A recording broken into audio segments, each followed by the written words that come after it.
Welcome to Team B's presentation, Google, It's a Good Thing. Mercedes Montgomery, Kaylani Riley, and Brenda Ventura.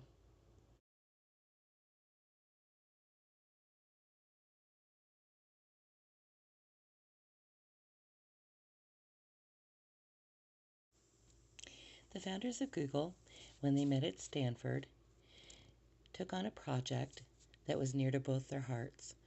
Larry Page specialized in information citation, and Sergey Brin specialized in data mining.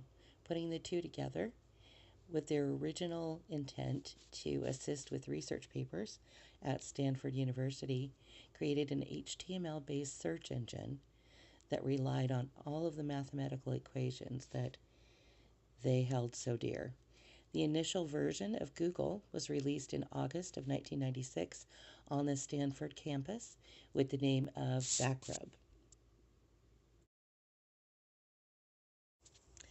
As they grew, they decided that they would have an aim for their company and made the 10 things we know to be true.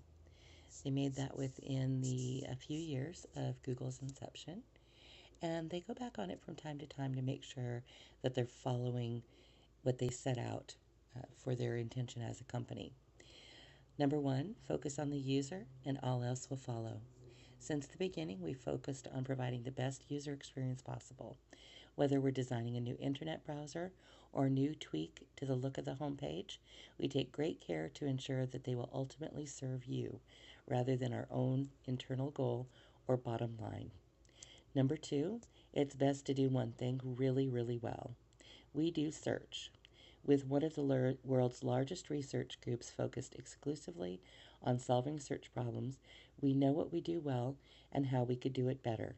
Through continued iteration on difficult problems, we've been able to solve complex ideas and provide continuous improvements to a service that already makes finding information a fast and seamless experience for millions of people. Number three, fast is better than slow. We know your time is valuable, so when you're seeking an answer on the web, you want it right away, and we aim to please. We may be the only people in the world who can say that our goal is to have people leave our website as quickly as possible. Number four, democracy on the web works. Google search works because it relies on the millions of individuals posting links on websites to help determine which other sites offer content of value.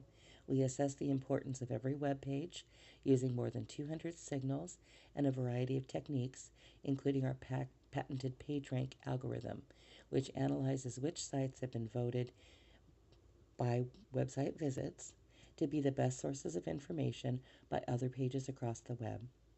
Number five, you don't need to be at your desk to need an answer. The world is increasingly mobile. People want access to information wherever they are, wherever they need it. We're pioneering new technologies and offering solutions for mobile services that help people all over the globe to do any number of tasks on their phone, from checking email and calendar events to watching videos, not to mention the several ways to access Google search on a phone. Number six, you can make money without doing evil. Google is a business. The revenue we generate is derived from offering search technology to companies and from the sale of advertising displayed on our site, on other sites across the web. We don't allow ads to be displayed on our results pages unless they are relevant. We believe that advertising can be effective without being flashy.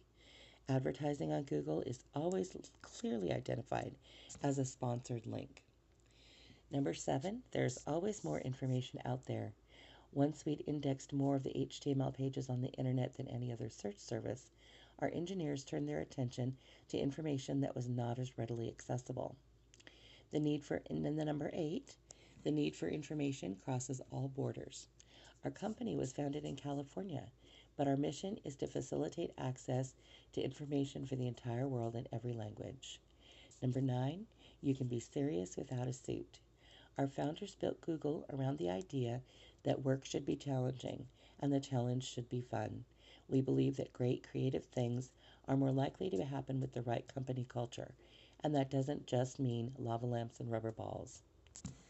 Great isn't good enough is number 10 in the final. We see being great at something as a starting point, not an end point. We set ourselves goals we know we can't reach yet because we know by stretching to meet them, we can get further than we expected. These 10 things that they revisit every year or so keep their company focused and going forward into technology. To our team, we felt that this meant that this was a more trusted site than sometimes they're given credit for. They really do strive to bring information to people.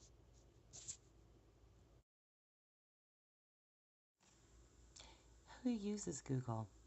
We were looking, many websites had some information on it. This was a business website which was comparing Bing to Google. It was very interesting because even though Bing had a lower cost, Google actually had a farther reach. And the interesting information that they had here is that 80% of the searches in Canada are done on Google. 50% of the people who use Google are in the United States. Generally, they're younger demographics, college or university educated, and most of them are Facebook users. They are less likely to have children, possibly because of the age demographic, generally a little more tax savvy and white collar. As mentioned above, Google holds the majority market share in all except 4 countries of the world.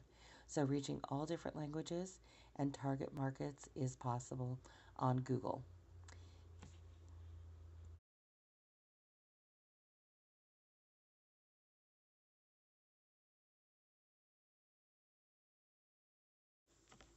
But is it accurate?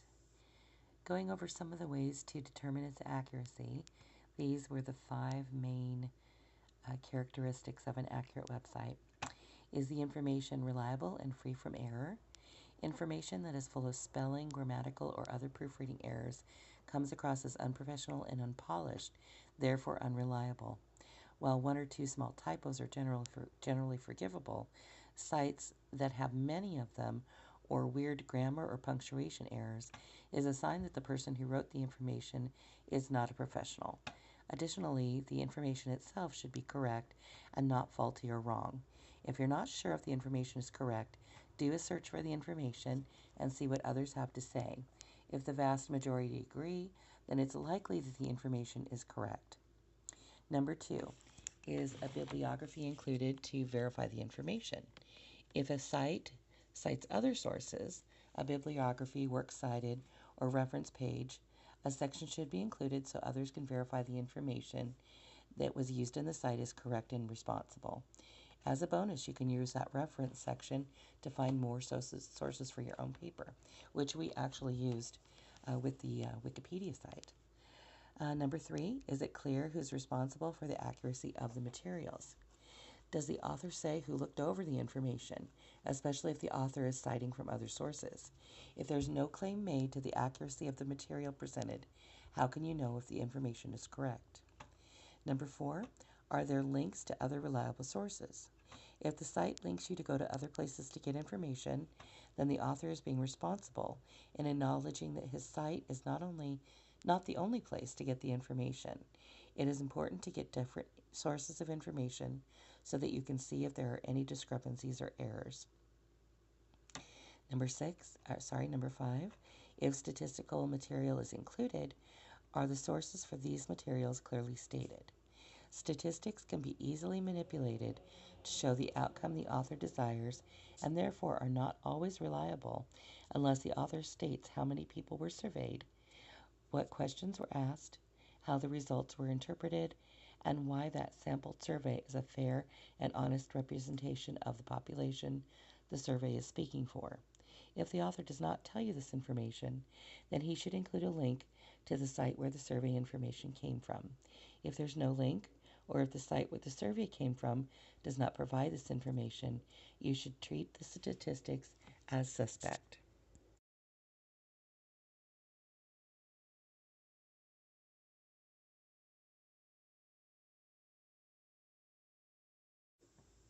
Is Google or other internet search engines our first choice, and should they be? It was interesting to think about how we look for answers. And when we say we need to find something, we say, oh, why don't you go Google it? Google has become so trusted in that field because it is the best internet search engine around. We don't seem to second guess it as much. Interesting quote from one of the co-founders of Google, Sergey Brin. We wouldn't survive if people didn't trust us. Very, very powerful commentary. We realize that not everything on the internet or even on Google is reliable or accurate, but for the most part, the company that is behind it is a trustworthy company. And one of the other things that he said also was that 1,000 results weren't necessarily as useful as 10 good ones. That as a purpose statement, what was very valuable, we thought, because they are looking for quality rather than just quantity. They also came out with a specialized service called Google Scholar to offer alternative sources that were more, on the lines of a scholarly source base. And this really is what it comes down to when you're talking about Google. Basically, our goal is to organize the world's information and make it universally accessible and useful. That was Larry Page, the other founder of Google. And really, that comes down to what Google is really known for, a user-friendly interface with a wide range of search results. You can find so many. That's kind of the thing that we're talking about when we talk about the distraction quality, that there are sometimes so many search results that we do get distracted, but it also can be a really good thing if you harness it in the right way. If you're looking for, varied portions of the same topic, that can be very, very useful. It can also be useful when you're trying to verify information, making sure that all the websites are saying the same thing as a sign of accuracy. Another way to check to make sure that the information being gleaned from Google is accurate is cross-referencing it by other sources. You've got your secondary education database, like the Warner Pacific Library. You've got the research paper data archives. There's most of them are on secondary education databases as well, where you've got research papers from previous students. And then also there is advanced guidelines in Google and in a lot of other search engines where you can sort it by only .org or .edu if you're looking for just scholarly sources, or if you're looking for commercial, you can do .com. If you follow the advanced guidelines and use the tools that are there within the website, you can usually pinpoint your information more quickly and also more accurately.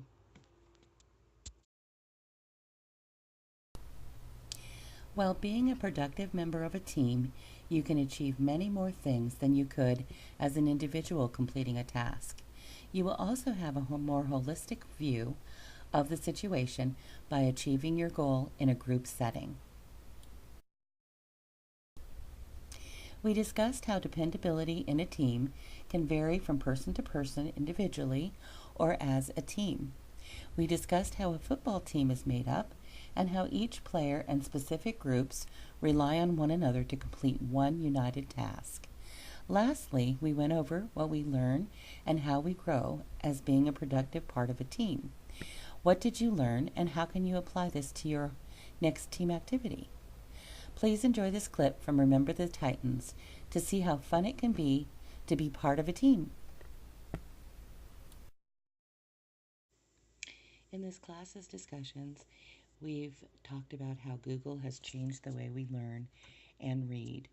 An interesting quote from Nicholas Carr of the Google article's authorship.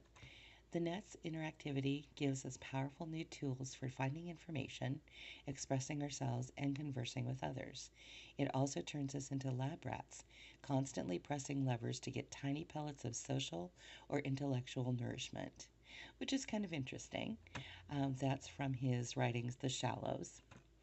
It kind of reminded our team of the comparison, and these are from our observations of what we learned through the class and with Google, it seems like a pro and con kind of a thing. More information available than before versus more distractions, more skimming and scanning of variety versus in-depth but narrow sources of information. Quality traditional information versus what he termed informational junk food. Slower methodic information gathering versus hyperlink graphic confusion. Um, Along the lines of how Google has changed, Google and the internet has changed the way we learn and read. Part of our information did describe how the graphics in a web page, in an article, actually confuses your brain, where if you're reading a book, it really doesn't. Your brain starts to recognize the patterns when you're reading a book. And when you're looking at a web page, it actually almost intentionally distracts you with any graphics and pictures that are, interspersed within the dialogue. Kind of interesting, because I had never really noticed that until we read about it.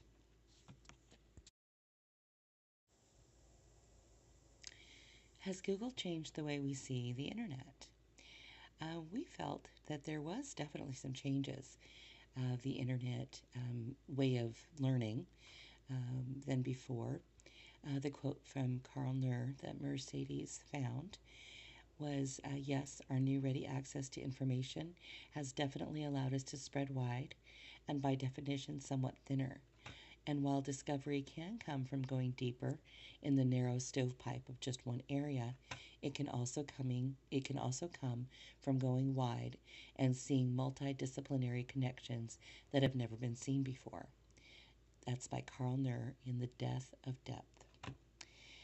We felt as a team that although we do more skimming and scanning due to the nature of the internet, the short burst mentality.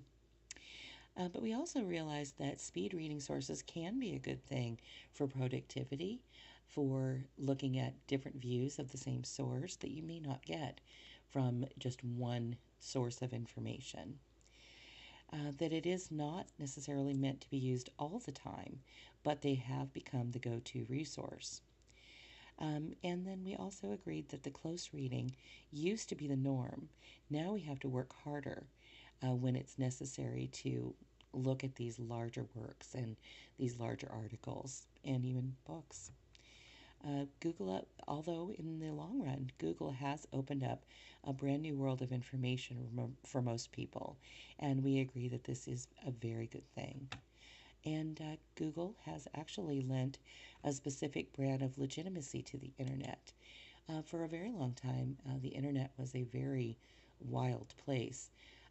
Google kind of came in and organized it all and brought it into one big umbrella and kind of set the standard, per se, for other search engines. And that has definitely been a very good thing for the internet in general.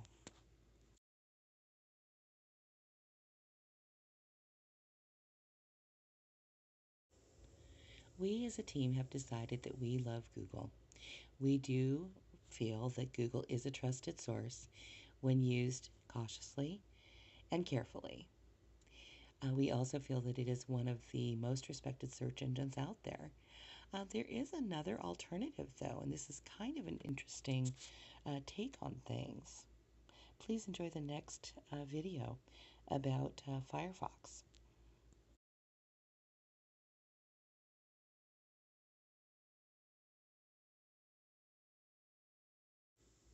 These are some of the personal conclusions that we came up with about the internet age. It was an interesting quote from Nicholas Carr, again, from The Shallows. The internet, as its proponents rightly remind us, makes for variety and convenience. It does not force anything upon you, only it turns out it doesn't feel like that at all. We don't feel as if we had freely chosen our online practices. We feel instead that there are habits we have helplessly picked up, or that history has enforced, that we are not distributing our attention as we intend or even like to. Interesting in light of what we've been studying this last class. we did come to the conclusion that people have become dependent on the internet and that way of thinking and learning. Society does demand it. Much of our business, our pleasure, our um, entertainment is internet based. The internet has addictive potential, and with so many things available all the time, it could be a very, very bad thing. That's one of the things that you would have to guard against, but it is something that we never, had to really deal with before. Ease of use is actually one of the main factors of its success. For having something that's open 24/7, you can be doing a project at now 1 o'clock in the morning, and I have Google be ready and waiting for you. The fourth thing is we do have to make an intentional effort to maintain balance so that you're not going too much for the internet short burst and not too much to the other side where, the slow plodding research. Maintaining a balance between the two. Both have their benefits and both have their downfalls. And lastly, it has become that much more important not to lose the skills to read thoroughly. As Mercedes pointed out, it's something that we need to make sure that we don't ever lose. It's a skill that we have developed over time, and it's something that we need to make sure that we keep in contact with and don't ever lose. And then finally, a quote from another founder of Google, Sergey Brin. To me, this is about preserving history and making it available to everyone. Interesting way of looking at it. I hadn't really seen it that way, but looking at what we did over the course of the research, it really is about preserving history. If you look at some of the old websites and then some of the newer websites, very, very interesting to see the progression. And also very interesting to see how that's going to fare down the years for preserving the history. Will we be able to access it? Will we be able to go into the archives? Just an interesting thing, just an interesting thought for the future. As kind of a side note, it was very interesting. Mercedes came up with some information about the tablets replacing books in schools. There is apparently a discussion going on right now between the book manufacturers and the tablet manufacturers, discussing whether or not they're going to allow children to have tablets in school rather than having to drag around a lot of books.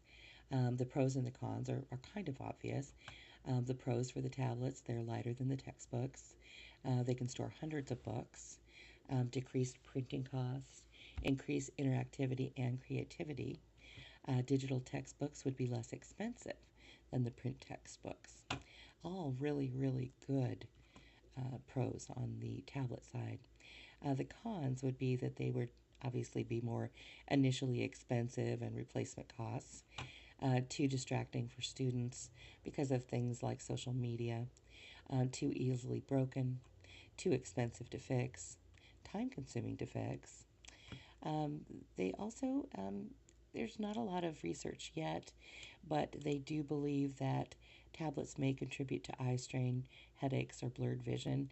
However, I don't know if that would be that much more than reading a lot of books, but um, then also less homework turned in, higher Wi Fi costs. And one thing that is really definitely a concern technology wise is tablets are quickly outdated, which would add to their costs down the road.